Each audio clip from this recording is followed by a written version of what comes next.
Check out FlipsideGaming.com for all your gaming needs. Use the promo code HEROES to save 10% on all orders over $10.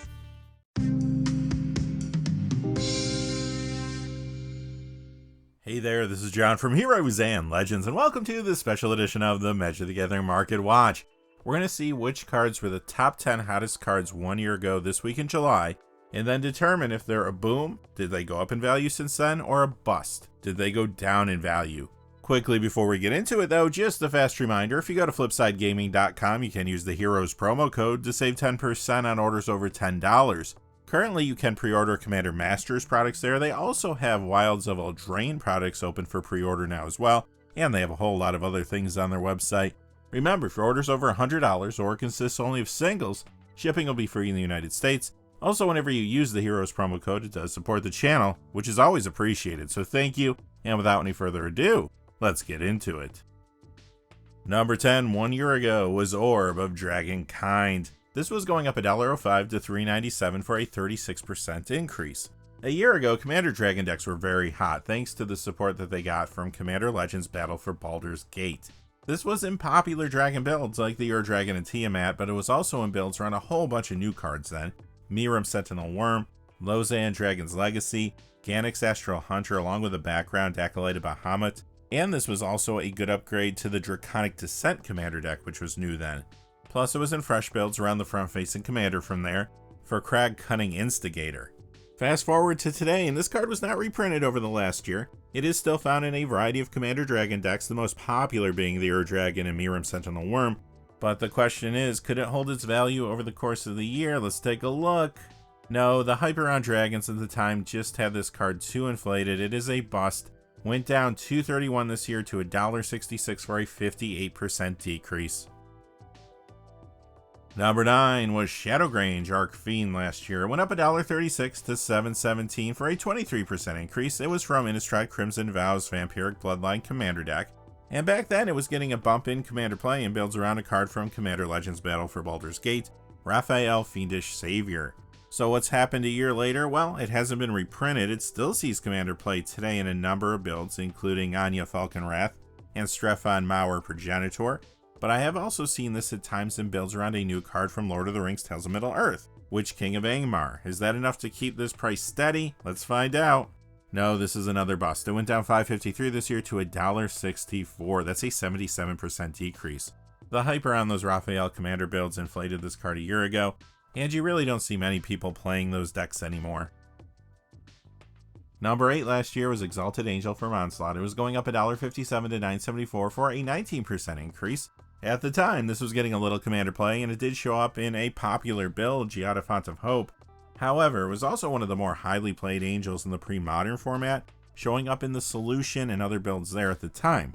Back then, it had some premium printings too as both a Judge Foil and part of the From the Vault to Angels, but in the last year, it was printed again as one of the 30th anniversary play promos. Today, it sees a little Commander play, but still gets a lot of pre-modern play. The Solution is still a popular build there, plus it's in Dead Gael, which is even bigger, and it's in a bunch of other decks there too. So what's the verdict? Well, this one is a slight bust, only going down 76 cents this year to $8.98 for an 8% decrease. Number 7 last year was Argivian Find from Weatherlight. It was up $1.72 to $9 for a 24% increase. Back then, this was not reprinted and it was hard to find in good condition. It saw little Commander play, usually in some mono white builds, but this spike was a result of the card being discussed on an episode of the Command Zone podcast. In that episode, they looked at Commander cards that they felt were obscure and underrated.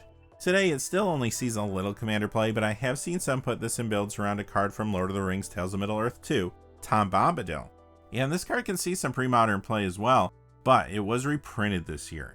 It was part of the list, starting with the Brothers' War, still there now in Lord of the Rings Tales of Middle-earth. With the extra copies in circulation and the extreme attention on this card from a year ago waning, well, you guessed it. This one is a bust. It came down $7.33 over the course of the year to $1.67. That's an 81% decrease. A year ago, number 6 was Maddening Hex, up $1.88 at the time to $10.91 for a 21% increase. This is from the Adventures in the Forgotten Realms Draconic Rage Commander deck. At the time, it was starting to show up in legacy builds, including Izzet Delver, and it was getting increased Commander play around a couple new cards from Commander Legends Battle for Baldur's Gate. Will Blade of Frontiers, along with the background Sword Coast Sailor. Fast forward to today, and this has not received a reprint over the last year, and it still sees some Commander play, most notably in Lind Cheerful Tormentor builds. It also still sees Legacy sideboard play in 4-color Loam, and sometimes Izzet as well as Temur Delver. But the hype this card saw at the time did go down, and so did the price. This is another bust. Down $460 this year to $631 for a 42% decrease. Number 5 last year was Holistic Wisdom. This went up $518 to $4072 for a 69% increase. Back then, this was another older card that had not been reprinted. It saw a little Commander play, but it was also featured in that Command Zone podcast episode talking about obscure and underrated Commander cards. Today, guess what? This still has not been reprinted, but it just sees a tad bit of Commander play overall. And when players moved on from the hype, this price dropped. Another bust. This one is down $37.11 this year to $3.61. That's a 91% decrease. Last year, our number 4 card was Soul Echo. It went up $2.20 to $5 for a 79% increase. But you gotta remember that a year ago there was a trend where many cheaper reserve list cards were targeted for buyouts. This was one of those situations. It didn't see much Commander play then, and it only sees a tad bit now. So how did this fare post buyout? Well, not too surprising, this is a bust. It went down $3.57 to $1.43. That's a 71% decrease. With these kind of buyouts, the first person to sell off might make some money, but everybody else will get stuck holding cards that have crashed. Number 3 last year was Seed Time. It was up $3.02 to $12.33 for a 32% increase. At the time, this was another older card that had yet to be reprinted. It saw a little Commander play, but this too jumped when it was discussed on that episode of the Command Zone podcast last year, looking at obscure and underrated cards for the format. Fast forward to today, and it still has not been reprinted, but it only sees a tad bit of Commander play. So, yeah, this one is another bust. It went down $3.11 over the course of the year to $9.22 for a 25% decrease.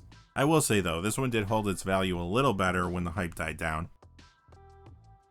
Number 2 last year was Sarkhan Unbroken from Dragons of Tarkir. It went up $3.71 last year to $30.34 for a 14% increase. Back then, this was going up because of the new Dragon support from Commander Legends Battle for Baldur's Gate. It was in Commander Dragon tribal builds like the Ur-Dragon and Tiamat, as well as in a build around a new card at the time, Miram Sentinel Worm. And back then, this card was only reprinted the one time as a War of the Spark masterpiece, and it hasn't been reprinted at all over the past year.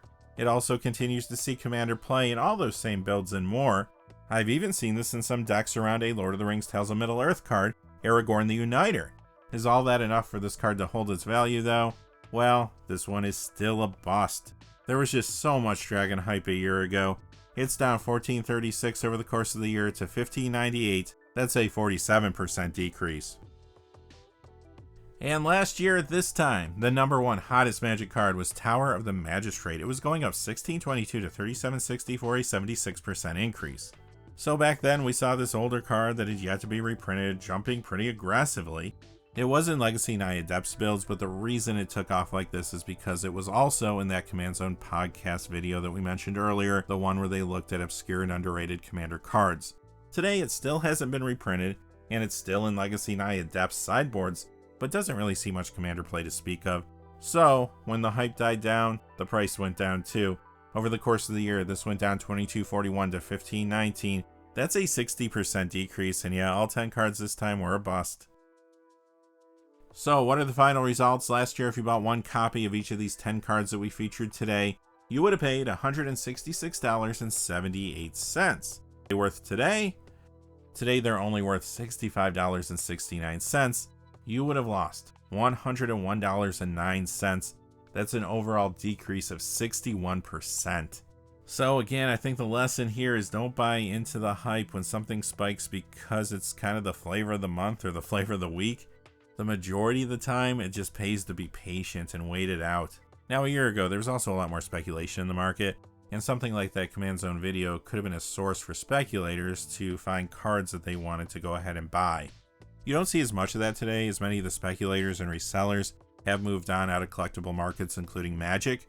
And additionally, I thought this was an interesting week because sure, reprints did play somewhat of a role a couple times in the video, but for the most part, this was all about cards being overhyped, overinflated at that time, and then the price gradually coming down. Alright, with that being said, that's going to do it for this episode of the Magic the Gathering Market Watch. Remember to join us this weekend for our regular episode where we deep dive into everything that's happening in the secondary market today. Until then though, hey, thanks for watching. Please remember to like and subscribe, and have a great day. Hey, thanks for watching. This video is made possible through the generous support of viewers like you on Patreon. Check out the description below for links to our Patreon page as well as our Amazon affiliate store, where a small percentage of all sales will also help support the channel. Finally, if you haven't had a chance yet to subscribe, hit that subscribe button so you don't miss any of the new videos on Heroes and Legends. Talk to you again soon, and have a great day.